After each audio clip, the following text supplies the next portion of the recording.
Assalamualaikum Pak Syari. Waalaikumsalam warahmatullahi wabarakatuh dan dokter semuanya. Baik, Pak Syari, Jenderal Andika sudah disahkan oleh DPR untuk menjadi Panglima TNI dan sekarang PR-nya adalah memilih Kasat pengganti Andika. Sebenarnya posisi Kasat ini seberapa strategis Pak Syari? Iya, tentu saja posisi Kepala Staf Angkatan Darat sangat penting ya, sangat strategis. Mengingat Kepala Staf Angkatan Darat itu dia menguasai pangdam-pangdam yang ada di seluruh Indonesia, dan dia juga adalah panglima tertinggi di Angkatan Darat. Angkatan Darat itu besar sekali, paling besar lah jumlahnya. Sekian kali lipat dari Angkatan Udara, 10 kali lipat kalau nggak salah, dan juga sekian kali lipat dari Angkatan Laut. Jadi artinya dari segi pasukan dan peralatan militer dan juga dari segi pengerahan untuk kedaulatan Indonesia itu Angkatan Darat sangat berperan penting. Jadi KSAD itu memang posisi yang sangat strategis. Ya, artinya perlu panglima yang perlu kepala staf yang betul bisa menjalin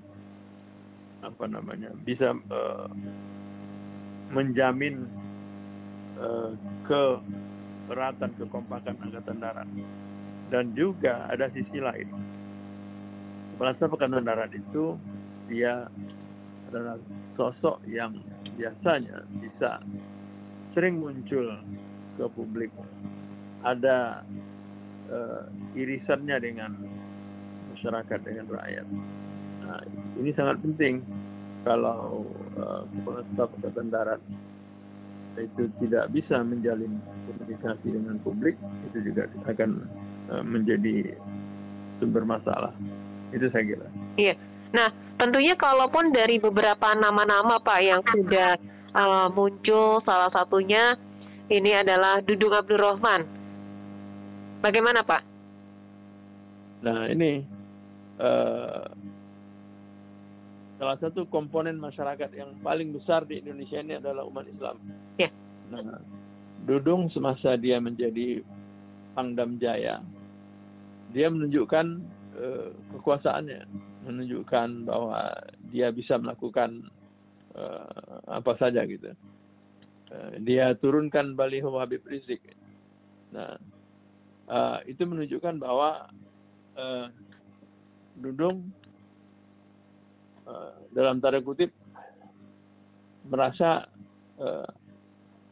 dia punya musuh di kalangan umat Islam ya.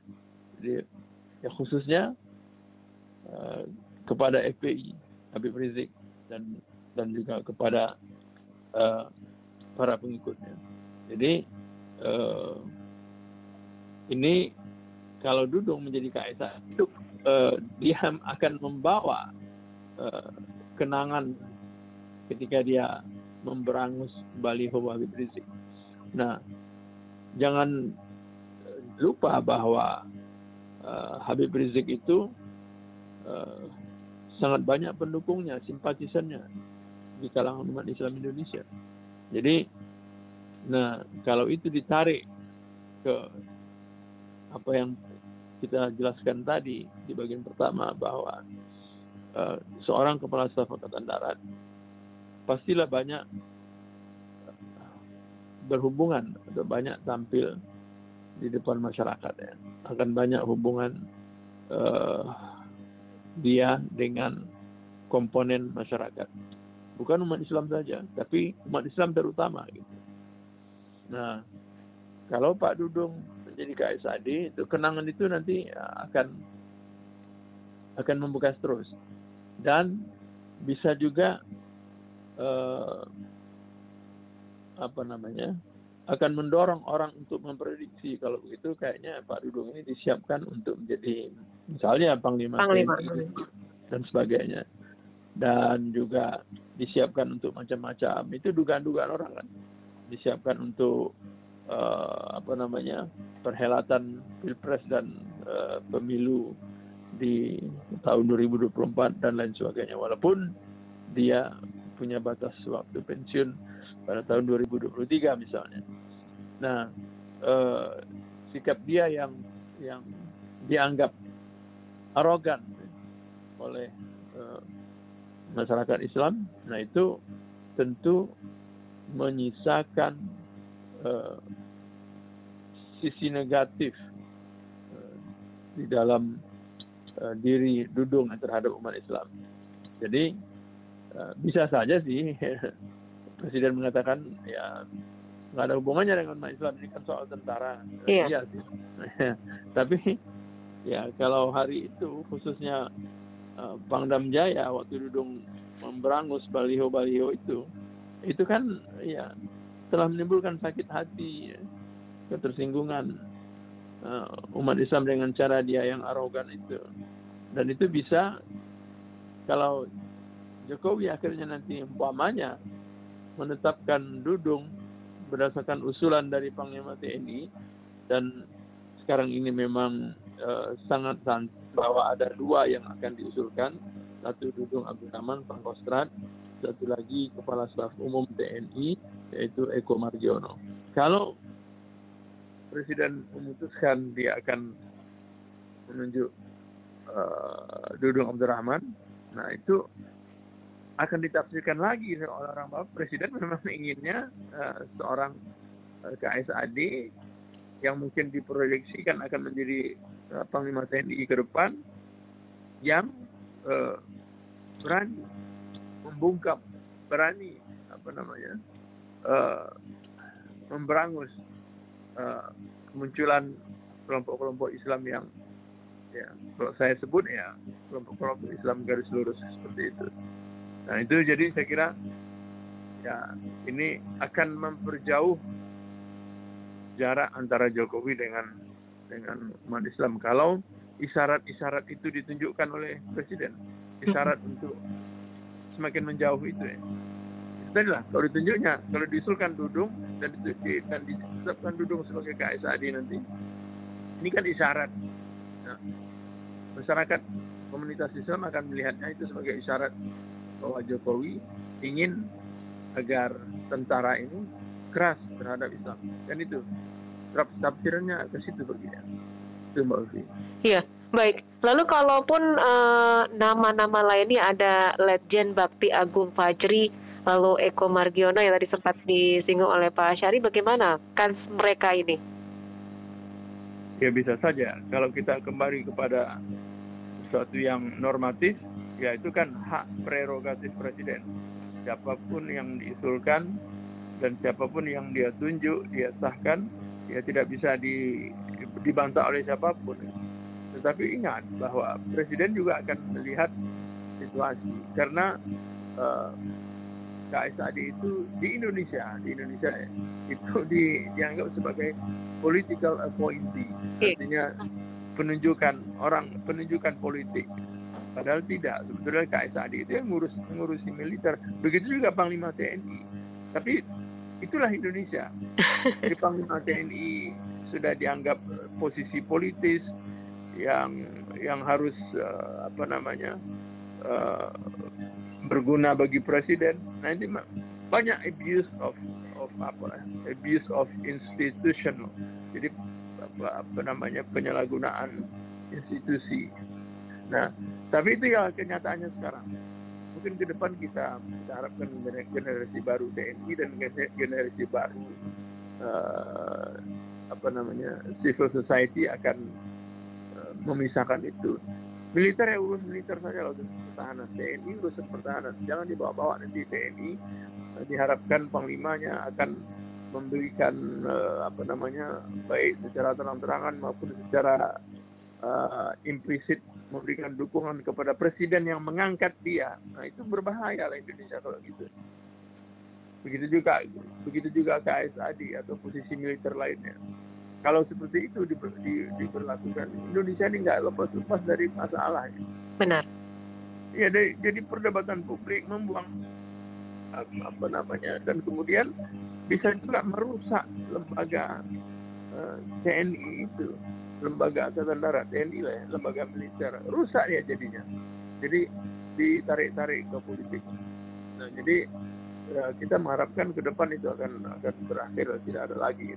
Ya TNI ya uruslah militer, uruslah kekuatan senjata, uruslah ketangkasan prajurit, uruslah kualitas prajurit, uruslah kualitas hidup mereka, uruslah itu, ya. Dan itu yang seharusnya seperti itu.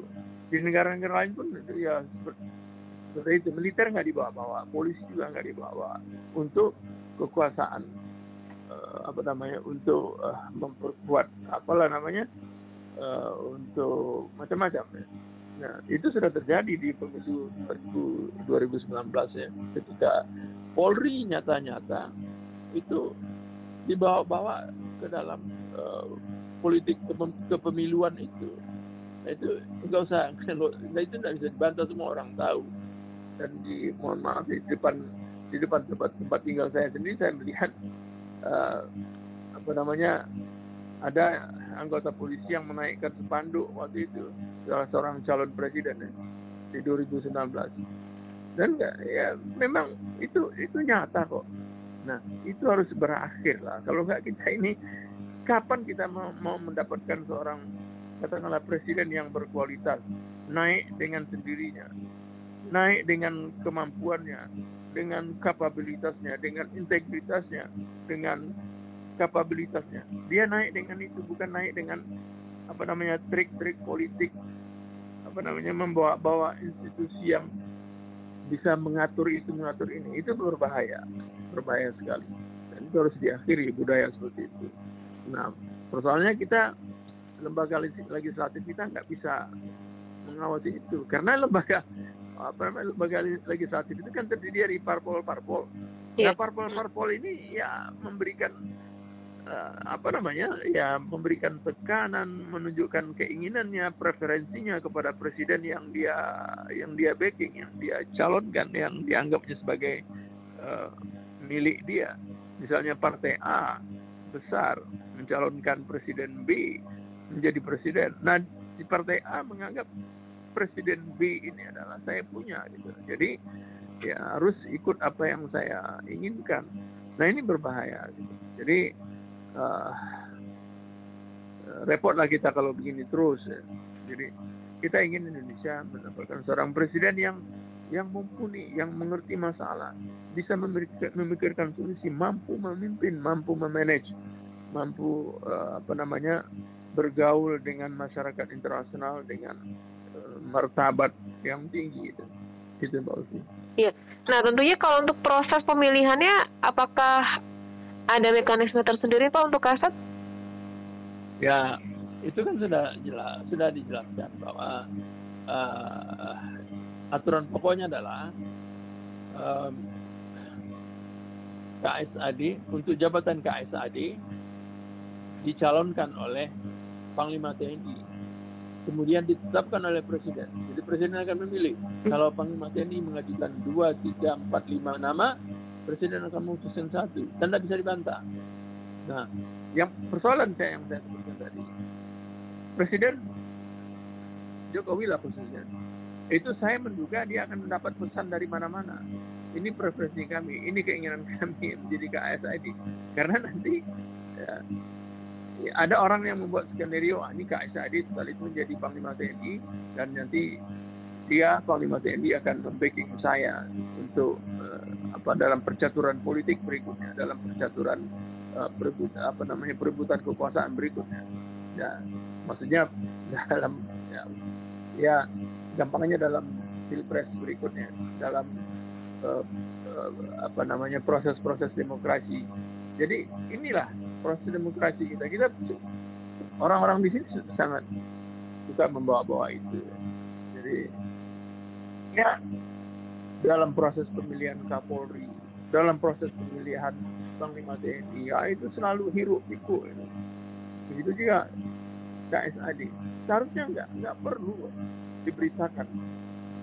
Maksudnya manuver, pergeseran, movement, pergerakan yang terjadi di TNI itu ya itu urusan mereka sendiri aja. urusan jenderal-jenderal senior di situ. Siapa yang menjadikan Pangdam, siapa yang menjadikan Pangkostrat, siapa yang menjadikan Danjen Kopassus, itu urusan mereka. Nah, begitu juga untuk Panglima TNI, ya udah presiden pilihnya siapa yang itu. Jadi nggak perlu dibawa ke politik. Jadi gini maksud saya, kepala staf gabungan di Amerika Serikat itu udah Panglima TNI lah kira-kira. Kalau di sini dengan Panglima TNI, ya hampir nggak pernah dikenal oleh publik karena tidak menjadi objek pemberitaan. Jadi orang-orang yang bintang 3, bintang 4 di Amerika Serikat itu nggak jadi objek pemberitaan sehari-hari gitu. Di kita ini ya jadi dandim saja udah nanti beritanya di lokal di tempat itu udah, atau menjadi danrem, menjadi pangdam, nah itu nanti banyak sekali berita yang setiap hari di media, apalagi Panglima TNI. Jadi menjadi pemberitaan, terkenal lah namanya, sehingga nah jadilah dia figur politik bukan figur militer. jadi ya lucu lah kita gitu, memang aneh. Nah itu yang harus segera berakhir. Jadi Panglima TNI itu tidak mesti orang. Saya lihat komentar tadi yang saya baca. Nah, jadi seorang pengamat militer ini, saya baca dari Universitas di Jakarta. Jadi dia mengatakan kayaknya ini Dudung Abdul Rahman punya kanser lebih besar karena dia sudah dikenal orang. Lah, ini apa kita memilih memilih ketua partai politik apa ini? Iya. Ya, kalau memilih ketua partai politik memang perlulah dia dikenal oleh masyarakat Indonesia. Nah ini si pengamat militer sudah terbawa juga. Nah di Dudung nih kayaknya sudah populer. Lah ini gimana nih? Populer belum tentu bisa ya Pak Syari ya. Bukan itu masalahnya. Ya pasti bisa lah. Karena dia sudah jenderal ya. Gini, jenderal itu pasti bisa. Kalau enggak dia nggak bisa jadi jenderal dari awal. Maksud saya begini. Apakah kita mau memilih tokoh yang dikenal masyarakat untuk memimpin militer, ya untuk memimpin angkatan darat? Tidak mesti. Harus tokoh yang dikenal di angkatan darat itu. Jadi orang-orang senior di bawahnya itu kenal. Pangdam, oh ini Pak Dudung hebat, atau ini Pak Anu hebat, Pak Jenderal A hebat, Jenderal B hebat, Jenderal C hebat. Jadi di kalangan TNI itu yang di bawah-bawahnya paham bahwa ini memang beliau ini memang kalau jadi KSD mumpuni, dia akan memperjuangkan kepentingan TNI Angkatan Darat dan memperjuangkan kemaslahatan dan kesejahteraan prajurit. Nah ini yang penting. Nah, jadi si pengamat militer tadi itu saya baca lah kok jadi ikut-ikutan bahwa dia melihat yang populer ini sudah untuk ini ya kita boleh sebut nama lah, yang populer untuk jabatan KSAD ini dianggap dia adalah Dudung Abdul Rahman, Pangkostrat, sudah dikenal masyarakat. Ya antara lain dikenal melalui pemberangusan baliho Habib Rizik. Jadi pengamat militer pun sudah bias, sudah nggak ngerti lagi dia mau ngamatin apa. Jadi dia anggap jabatan KSAD itu ketua partai politik yang harus dikenal orang dulu, sehingga ya nggak begitu. TNI itu nggak perlu dukungan masyarakat dalam arti ini ya, jabatan ketuanya itu harus orang yang dikenal masyarakat, yang bukan gitu. Tetapi bahwa dia bisa bermasyarakat, dia penting ya, karena TNI ada doktrin pertahanan semesta kan gitu. TNI bersama rakyat, itu Angkatan Darat bersama rakyat, Angkatan Laut bersama rakyat, itu juga Angkatan Udara. Jadi tentara Indonesia itu bersama rakyat. Iya. Nah, itu memang harus ada sisi itunya, bahwa seorang kepala staf Angkatan Darat ya memang ya sewaktu-waktu atau banyak waktu dia akan terus bersilaturahmi dengan simpul-simpul masyarakat. Itu ya. Tapi bahwa dia harus sudah dikenal, ya enggak perlu. Nah ini yang berbahayanya. Baik. Baik, Pak Syari, terima kasih sudah berbincang bersama Dakta di pagi hari ini. Salam sehat selalu. Assalamualaikum warahmatullahi wabarakatuh. Waalaikumsalam warahmatullahi wabarakatuh.